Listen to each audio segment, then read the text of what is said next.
MPW ANM বেকার। আমরা দীর্ঘ 8 বছর যাবৎ এখানে বেকার।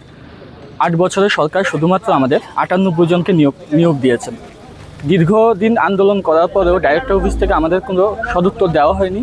মুখ্যমন্ত্রীর সাথে বারবার দেখা করার চেষ্টা করলেও আমরা তা পাইনি। তাই বাধ্য হয়ে আজকে আমরা এখানে উপস্থিত হয়েছি। কারণ আপনারা দেখবেন এখানে বিভিন্ন সাবসেন্টার এখানে বন্ধ রয়েছে।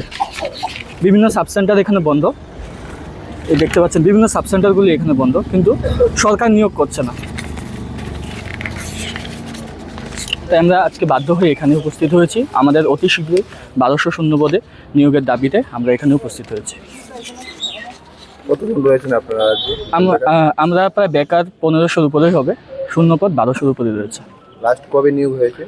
লাস্ট 2 বছর আগে নিয়োগ হয়েছে, 2024-এ নিয়োগ হয়েছে। শুধুমাত্র 98 জনকে নিয়োগ করা হয়েছে।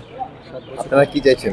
আমরা চাইছি অতি শীঘ্রই যাতে শূন্যপদগুলি পূরণ হয়, যাতে সাবসেন্টারগুলি বন্ধ না থাকে, তালা না থাকে, আর্ট স্কুল যাতে সাবসেন্টারে না হয়, সেই দাবিতেই আজকে আমরা ডাইরেক্টর স্যারের সাথে এখানে দেখা করতে এসেছি।